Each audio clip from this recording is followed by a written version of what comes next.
What is up, my goofy goobers? It's me, the Goober Goblin, here with my first episode of the Commentary Critter series. This series is going to be me offering my perspective on different situations and topics that I'm personally interested in. I can't really offer anything than my own very opinionated perspective. I'm just a guy with an opinion and nothing better to do than to express it. It's much better than spurging in the comments by myself. I'd much rather make a video on it. It's much better to put a voice to my words. Today we're going to be looking at CoffeeZilla's video, Are Podcasts Making Us Dumb? I thought this was a really good video. It's on CoffeeZilla's second channel in case you're checking now and realize that it's not on his primary. This is a video I found particularly interesting because if you know CoffeeZilla, you know he's the guy typically known for crypto scams. Not doing them, of course, obviously, but exposing them. CoffeeZilla's credibility cannot be understated. He's done numerous crypto investigations where he's exposed plenty of wrongdoing that would not have come out had he not done his investigations. He's done incredible amounts of research and has plenty of evidence to back up every claim he makes in all of his videos. And honestly, he has no history of bad takes to my knowledge, but I also don't know of any takes he's given outside of his field of expertise in general. So when I saw he had a second channel and uploaded talking about something other than crypto scams, I was really excited to hear CoffeeZilla outside of his original context and to hear his opinions on something other than his field of expertise. It was a really unique experience that I really appreciated as a listener. So let's go ahead and get into what he's discussing in this video. Have you ever listened to a podcast where they're interviewing an expert and suddenly that person starts talking about a topic they know nothing about, but they're spouting off and you're like, why don't you stay in your lane?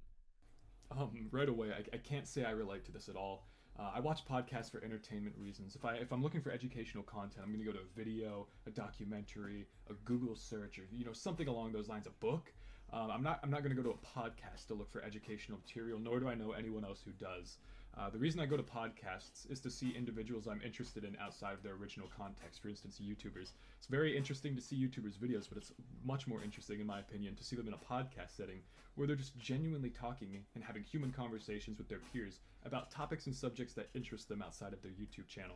So for a very similar reason, when I see an expert talk about a subject that isn't within their field of expertise in a podcast, I am not shaking my fist at the sky, upset that they have any interests outside of their expertise or anything to say outside of their expertise. If anything, I'm grateful to see them in a context that isn't the one we're used to seeing them in, such as in a TV show or book specific to their field. I'd much rather see the more human elements of these people than just perceive them as a walking brain. But let's keep going. To explain why, and I will be responding to this video that came out recently called The Downfall of Modern Podcasts by James Smith. So already with a title like The Downfall of Modern Podcasts, we can tell that this is going to be purely fact-based, neutral reporting. This guy with that look could not possibly be exaggerating something with a title like that. I mean, look, he wrote it on the largest whiteboard he can find. This is basically an FBI-level investigation, guys. So let's hear this man out and see what wisdom he's uncovered. And I will be responding to this video that came out recently called The Downfall of Modern Podcasts by James Smith, where he talks about this problem of misinformation in podcasting. Some of it I agree with it, some of it I don't. We'll talk about it, but here's his main thesis. The problem starts becoming apparent when you start looking at guests. In the beginning, you want fantastic guests who can arrive and change people's lives and give people so much information and get massive amounts of views and grow your channel to 5 million subscribers. But you will exhaust the amount of great guests very soon. And you can get those guests back on, or what we're starting to see is you bring on guests not who are known for being factually correct or objective, but that you know will cause controversy, cause a rift between the followers, cause massive amounts of engagement, cause people to be so outraged that they go and watch the podcast just to see what's factually incorrect in it, and of course, get huge amounts of views. Right off the bat, this man just starts going crazy on the beat. Who is taking podcasts as a source of educational information? If any of you listen to podcasts as a source of genuine factual information, let me know in the comments so I can point and laugh at you, because that is ridiculous. Read a book, Google something, and then click a link that isn't just the first search result. Do something other than listen to a podcast. You're sitting here complaining that people bring on the most entertaining people into podcasts. What do you expect them to do when their career is built off of viewership? Other than to bring in the people who bring the most views. They are financially reliant on pulling in high viewership. Do you think they are going to bring in the most boring, unprofessional, non-content trained person possible just to listen to them spout some educational content for an hour and a half. No one's going to listen to that. And if they wanted to listen to that, they would go to the expert's own channel, own book, own website or something and research the topic themselves. That is not the reason I feel most people go to a podcast. And I think this is already a ridiculous assumption to base this entire thing off of. There's lots of podcasts now. Everyone has a podcast, and they're all fighting over the same limited number of guests. There's only so many great guests out there who are good speakers, they're experts in their field, and they want to go on a podcast in the first place, right? And everyone's competing over that limited resource, and so eventually people start to go away from the objective, factual guests and towards the less objective, sensationalist guests. Let me preface this by saying CoffeeZilla is a very smart guy, and I'm a very big fan of his work, but what in the world is the point he's trying to make here? You cannot possibly convince me, the Nelk Boys, the Critical Podcast, the Top Secret Podcast. You cannot convince me these people are out here exhausting the list of educational content creators. That is not possible. PBS hasn't even exhausted the list of educational content creators. Okay, so he talks about this supply and demand problem. There's lots of podcasts now. Everyone has a podcast, and they're all fighting over the same limited number of guests. There's only so many great guests out there who are good speakers, they're experts in their field, and they want to go on a podcast in the first place. I just can't possibly agree that this is a supply problem in good faith. Joe Rogan has brought on like 5 theoretical physics experts, and even that just scratches the surface of people who are professionals in the field willing to speak on that subject. And he could talk on that with them for thousands of episodes and still have new things to say every week. That is not a possible thing you could say in good faith. If the sole purpose of the podcast was to educate people, there is no way you could have ran out of educational content creators or things to talk about. But if the goal of the podcast was to entertain people, of course it makes sense that you ran out of entertaining educational content creators with relevant topics that they are experts in to speak on with your audience. But see, that's like a completely different and self-imposed issue. If your goal is to have an entertaining person with a relevant topic to your audience, then you're not necessarily as intent on educating them as you are on entertaining them. Otherwise, why does it matter if the person's media trained? Why does it matter if they're entertaining? Why won't you just let them talk about, statistics for 5 hours? Why is that an issue unless you're trying to be entertaining? Unless you're trying to, have fun and have this person outside of their original context? Because that's the whole point of the podcast. Again, if people really cared about their subject of expertise, they would just watch the person in, their natural habitat, their TV show about the subject or their book on the subject. They wouldn't watch them in a podcast. That's not the point of a podcast. Right, and everyone's competing over that limited resource, and so eventually people start to go away from the objective, factual guests and towards the less objective, sensationalist guests. Now, I agree with part of that. I agree that there is absolutely a supply problem. I also agree that podcasts aren't just trying to dispense facts, right? They know who gets views, etc. But I actually think that there's a danger when you are brought on as an expert to quickly go from that objective, accurate guy into someone spouting nonsense very easily, and it's not just like a clear-cut difference, like I'm either objective and accurate, or I'm sensationalist and spreading misinformation on purpose. I think there is that, but I think... So here's where CoffeeZilla gets a little inconsistent in my opinion. He talks about how there's a supply chain issue for, finding experts who are media trained and willing to speak on their subject, but then goes on to say, podcast hosts specifically choose to pick people who are more controversial or a little bit more unhinged in their conversations because they pull in more views. So I feel like this is a really self-imposed issue because CoffeeZilla is saying, there's a supply chain issue, but in the same breath he's talking about, this is a supply chain issue because the people who aren't gonna pose a risk to our audience and go on unhinged rants unrelated to their expertise just don't pull in the same amount of views. So we have to bring on the people that pull in more views. And to that I say, it's again, you're pointing more towards caring about the entertainment value and the viewership brought on by that entertainment value and the word of mouth or the publicity from that than you are actually trying to be a source of information. And CoffeeZilla himself even says, people don't see podcasts as the source of facts. No one's looking up information in a podcast, okay? No one's doing that. So I really don't understand what this point is. So if people are getting misled by information within a podcast, well, if it wasn't a source of information to begin with, how are they being misled? They shouldn't have been taking it that seriously, and that's on them. When I was little, I watched Teen Titans Go, and Batman said an apple a day keeps the doctor away. But last night while I was walking home, I was a little tipsy, okay? And I tripped, and I hit my shin on the stairs real hard, and I fractured it, and I had to go to the hospital. And you know what I had to deal with? A doctor. Teen Titans Go. Batman himself, the professional, licensed, practicing medical doctor, the clinical physician Batman, Bruce Wayne himself, gave me legitimate, honest medical advice as an expert on the topic, and I was wrongfully misled. Like, if you take a cartoon that seriously, if you think Batman is a doctor when he's out here punching criminals, you're an idiot, okay? So when an expert comes on a podcast and says, I'm an expert in math, I'm a stockbroker or something, and then you start thinking that they're an expert on love when that comes up, just because, they're an expert on math, so they must be an expert on everything. So when they give me love advice, they have to be an expert. So when it doesn't work, I've been misled. What are you talking about? Are you actually schizophrenic? I have absolutely no idea what point you're trying to make here. You have to either be completely facetious or like the mental equivalent of a 12-year-old. I don't understand. Who is taking these people seriously? If you heard what they're an expert in, and you heard a topic that they're speaking on completely separate from that subject of expertise, and you've willingly decided on your own that they're an expert, they haven't misled you. You've willingly misled yourself. Blame no one but your own stupidity. I think the problem actually lies in there's so much content that needs to be made when you start getting into this like podcasting world that these experts that get brought on are only experts in like half the conversation, in maybe 1 hour, and they run out of things to talk about. They just don't have enough things they're experts in to be objective and truthful about. And so then they start talking about some culture garbage or whatever is in the news, right? Because that's everyone can always comment on that. And I am saying this as someone who has not only run a podcast, well, it's kind of like a live stream thing. It was kind of a podcast where I quickly found myself running out of things to say because I was like, I don't know, I'm not an expert in this, but let's just talk about it, right? So I found myself in that. Eventually we shut it down. And then I also found myself on the like expert side of these podcasts where I'm brought in as somebody who knows something about scams and they talk to me about it. Now let me tell you, because I'm going to bring up some examples, so I'm also going to bring up an example of myself, that, specifically on Joe Rogan. We talked, you know, when I'm on these podcasts, we'll talk for like an hour and a half or an hour and a half, like I'm solid. And the longer you go, the more I just start to drift out of my, because you know, you just kind of run out of things that you're really knowledgeable about, and you just get lured into these conversations that you're not so, you don't have a lot of expertise in. And that's where I think a lot of this misinformation can happen. And I think this is especially true when you bring on guests for a second time. This is another point that I just could not disagree with more. I think this one comes out of left field. This one really kind of caught me off guard. If they are an expert in their subject and they can't speak on it for more than an hour, either you are a terrible interviewer or they're not an expert on their subject. I can talk about shits I've had for more than an hour, okay? Just on any given day.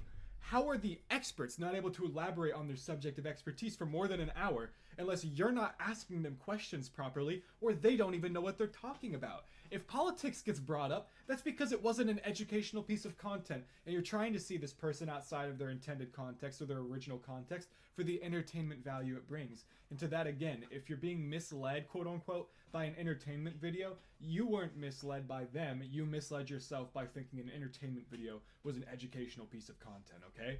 So let's go through a few examples of this, and we will talk about them, including my own. But we'll start with Eric Weinstein. He's a hedge fund director and podcast host. He's one of these guys that gets brought on all the time as some smart guy, a public intellectual. Well, here he is in a clip on this Chris Williamson podcast. The title of the clip is, "What Do Modern Men Want in a Man?" Eric Weinstein. Well, let's remind ourselves what Eric is. He has a PhD in mathematical physics, and he is a hedge fund director, a former hedge fund director. What does he know about modern women?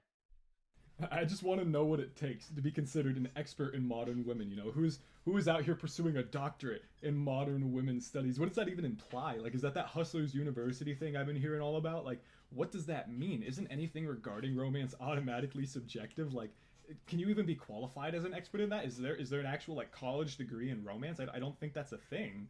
Like, I don't understand this point. Can anyone explain that? Masculinity.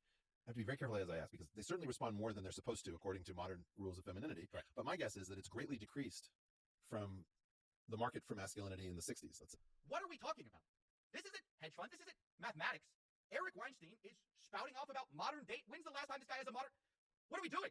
Okay, but I don't blame Eric, okay? It's not like I'm out here trying to roast. I'm not trying to get after anybody, because I myself know the pressures. You're sitting in that chair, and you've kind of talked about the things you're going to talk about, and there's just more time, you know? Or you were on here last time. You already explained all your ideas. Now we're going to talk about something random. Here's another clip. Neil deGrasse Tyson, do this every morning to find your happiness or whatever. Okay, so in this 1.5-hour show, they talk about a lot of things. They have this long riff. Well, it's not that long. It's like, what, 8 minutes long, about where does happiness and meaning come from. We won't go through the whole clip. It's like, Neil deGrasse Tyson is a physicist. He's a public kind of science educator, promoter. He's not a happiness guru. He's not a philosopher. So again, I think this is another example of CoffeeZilla getting mad at an expert for not being an expert in a field that is by nature completely subjective. I mean, I understand, you know, therapists and stuff, they have an idea of how people who with issues can solve their issues, but the concept of happiness and meaning is like a completely subjective one. Everyone has different things that bring them happiness and different things that they derive meaning from. So I don't think anybody has a doctorate in happiness and meaning, or anyone is a professional in happiness and meaning. So again, I think this is CoffeeZilla just taking issue with an expert talking about something that has no basis in science or factuality anyway.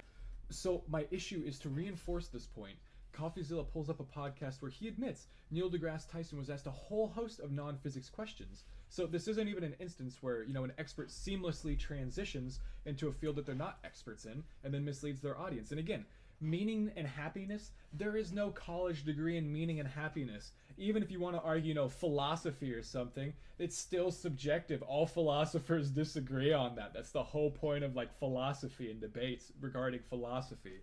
So I don't understand. I feel like CoffeeZilla is, working contrary to the point he's trying to make with this example. Nonetheless, he's asked about this. Now, okay, am I saying that experts should only talk about things in their area of core competency? No. But it can be very confusing when in a podcast you are just seamlessly going in and out of these topics, right? So you're watching a clip and there's nowhere it signals to the audience like, hey, this is something he knows a lot about, versus he has no idea about this. He's just kind of giving a hot take. So by seemingly taking issue with the fact that people don't spell out when they are and aren't a professional on a subject they're speaking on, I feel like CoffeeZilla is making an argument very similar in vein to like tone indicators on Reddit and Twitter. It doesn't really make a whole lot of sense. He's needing people to spell things out for the audience when I feel they already have. By stating what they're an expert in, physics. If someone states they're an expert in physics and they start talking about love, that is your indicator that they're not an expert on that, because that is unrelated physics and they've explicitly stated they're an expert on physics. So they probably would have explicitly stated they were an expert on love if that was something they were an expert in. So if you decide to assign the same weight to their, statements or whatever they claim as someone who is an expert in that subject, no one has misled you but yourself. They never claimed to be an expert. And people don't just randomly go out here flashing college diplomas or not flashing college diplomas for every subject they aren't qualified about. The whole point of a podcast is to be a little bit more human and natural of a conversation. That's why it's not an edited video. I feel like this is kind of missing the point. And you're just kind of rolling through. It's a whole roller coaster. Now, let's talk about me. Talk about your old pal. I have faced this myself, and I've actually stopped going on so many podcasts because I've noticed this was happening. Oh, I'm sorry to pause there, buddy. I promise I'll move on in a moment. Just let me make this point. I feel like when Coffee says I only have an hour worth of stuff, maybe an hour and a half's worth of stuff regarding my field of expertise, my crypto investigations that I can talk on podcasts before it starts getting into things outside of my field of expertise, I feel like that makes complete and total sense given it's a podcast. They want to give an intro to who you are and what you do. If you're an expert in a field, they want you to talk a little bit about your field and who you are as a person, but then they want to do the whole point of a podcast, which is to take you out of your original context and have a little bit more of a human casual conversation with you about your own personal interests, as opposed to your field of expertise where if people were really that invested, they'd go watch your dozens of hours of content. So it's just something you have to be mindful of that happens on podcasts. In this case, I'm going to show you a case where I managed to dodge the bullet a little bit, but bear in mind, I'm sure there are instances where I didn't, okay? But this is just what I thought of when I was thinking about this. He goes on to mention, Joe Rogan. His talk with Joe Rogan only lasted about an hour and a half before, he had to dodge a bullet by reeling it back into his topic of expertise. But, Joe Rogan, he has so many interests. He brings on so many experts. He does so many things. He doesn't have time to watch dozens of hours of your content and ask you dozens of hours worth of questions in regards to it. And, to an extent, that's kind of a shame on Joe Rogan moment. But at the same time, he's not just there to have you copy-paste your videos onto his platform. He's there to hear you summarize what you do, but then talk about you as a person and some of your interests outside of your field of expertise that you might not cover on your channel, because that's far more interesting to his viewers than your field of expertise. Okay? That's kind of the point. This is the Joe Rogan experience. Here we go. By the way, it's context. We've been talking about scams for most of this episode, and then we were just sort of like, after this, we'd run out of the main things we're going to talk about. So we're just kind of riffing. We're just talking whatever. It's like two dudes in a bar. And respectable and, to that person and refer to them in the gender that they want is nice. That's a good thing to do. But why is that problem something that gets you banned for life? You can call someone a cunt, and that's fine. I have no idea. See, this is why I stay in my lane of scams, because I don't know anyone with a doctorate in dead naming. I just don't think that that's a field, and I think that this is a naturally subjective question, which the whole point of the interview is to establish who you are and what you do, and then get an insight into who you are as a person beyond just the brand and the content. He's asking you personal, opinionated questions because he's trying to get to know you, dude. He's trying to get his audience to get to know you as a person. Again, if all they cared about was the crypto scams and not at least you a little bit, then all they would talk about is the crypto scams. I don't think he's trying to get you with a gotcha. I don't think he's trying to get you to speak on something you're not an expert on. I think he just wants a genuine, honest opinion from another human who he assumes has opinions on things outside of their topic of expertise. Just because you are on a large platform doesn't mean you have to be an expert on everything you talk about and throw up stop signs when you're not an expert on something you wish to discuss. Sometimes it's okay to just have an opinion. It's impossible. Yeah, it's impossible to, and ultimately, one of the things I realized. So I consider myself. dodge that. Sorry, I didn't want to show you guys the full clip. It's kind of longer. But I basically get to ask this question about, like, dead naming people on Twitter. Bro, what do I know? Nothing. I know nothing about that. But I'm asked about it, and everything else I've been an expert in. Am I just going to, it's easy to just be like, well, here's what I think, just spout off some random opinion, but you shouldn't listen to me. Because I don't know anything. This is not something that I've studied. I haven't studied social networks and what they're, I don't know. Who knows, right? CoffeeZilla makes a great point here, which is, who knows? Who has the doctorate in dead naming?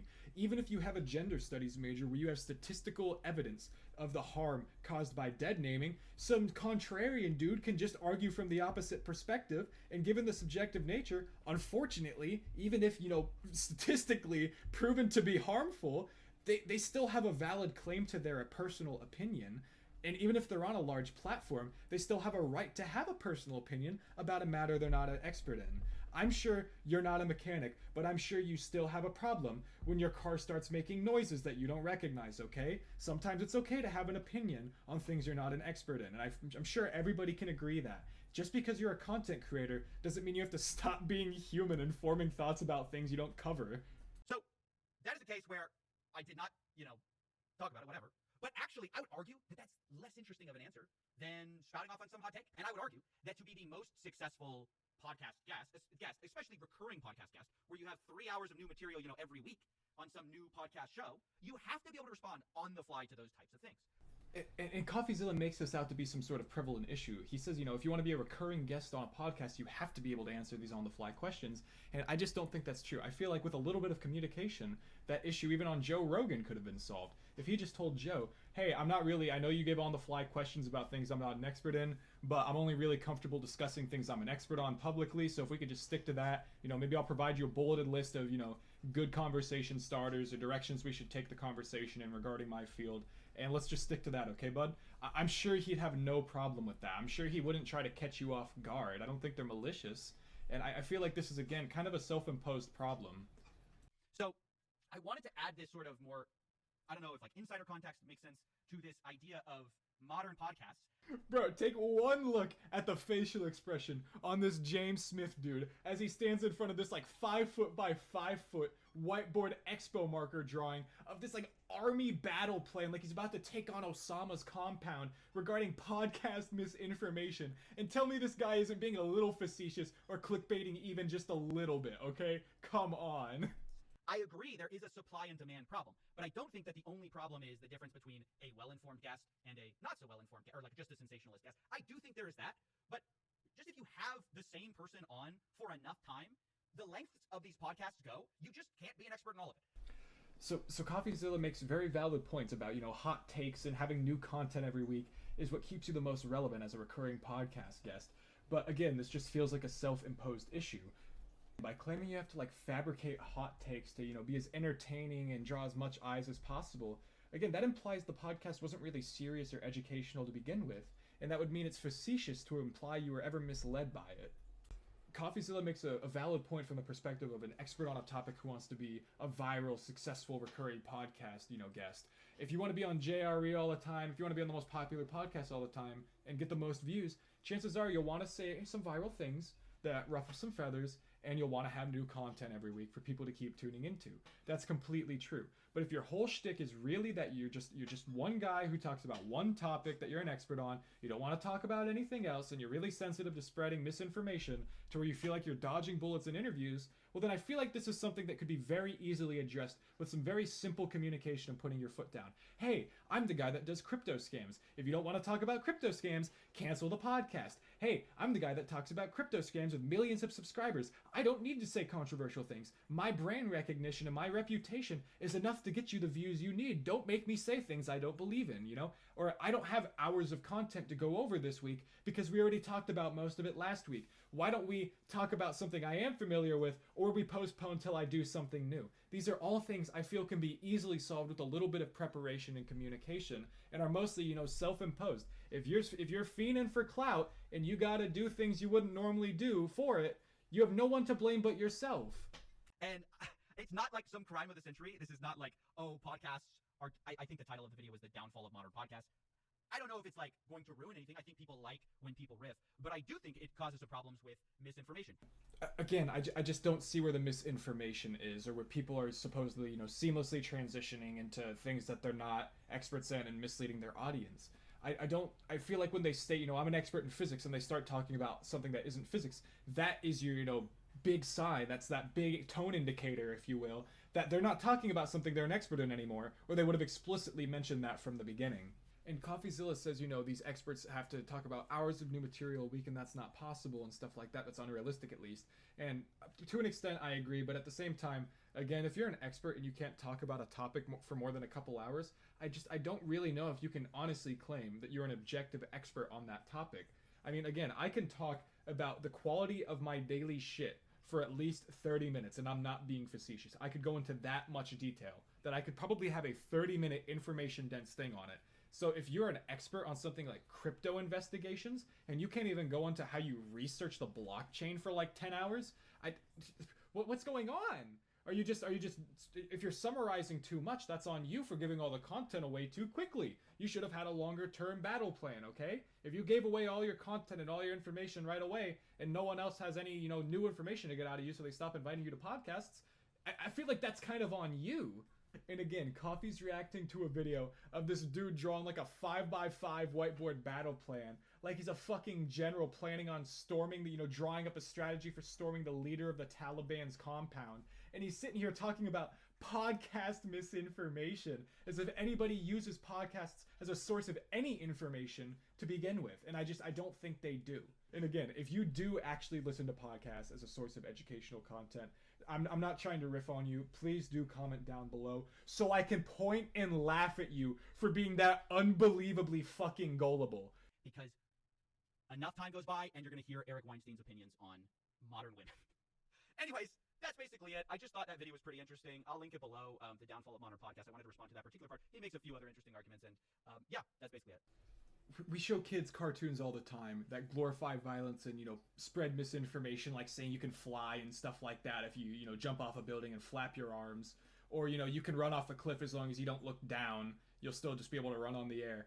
And we're not holding them to those same standards because we universally agree, oh, this form of media is mainly entertainment that isn't meant to be taken seriously, okay? We're meant to just be entertained by it. And I feel like podcasts fall into a very similar vein. If people just wanted to hear about your crypto stuff, they would just watch your videos. The reason they have you on the podcast is because they want to hear about a little bit of what you have to say beyond your field of expertise, beyond just the videos that people could just actually click and watch if they cared so much in depth. Okay, I don't understand where these points come from, other than maybe, I don't know, maybe CoffeeZilla doesn't really understand the personal aspect, the kind of human conversation aspect of podcast. I don't know where this is coming from, and I don't understand. I feel like this take is pretty inconsistent for someone, so known for being so consistent and being so, educated in the things they're talking about. But here's CoffeeZilla talking about podcast, something he's not an expert in. And I'm enjoying his take on it. Not because he's not an expert in podcast, but because I enjoy hearing him talk about something that isn't, directly crypto related. That's the whole reason I even watched this video. So for him to sit here and complain that people might want to watch, another expert on a field for something other than their field of expertise is completely facetious. You made this second channel talking about things other than crypto because you know that there's a market for that. And it's mostly prevalent on podcasts, okay? If not on your second channel, it is on a podcast as a guest, okay? That is a great way to get at least into that niche. So I feel like he either just is willingly not understanding or just isn't realizing that he's, kind of arguing against himself here. So that's the end of this commentary. I hope you guys enjoyed. I sure enjoyed this. I do not want to make it seem like I don't like CoffeeZilla. I adore CoffeeZilla's content. I saw this video. I thought his points were kind of funny. I didn't really agree with him, and I thought it'd be funny to give him a little lighthearted riff. I'm not actually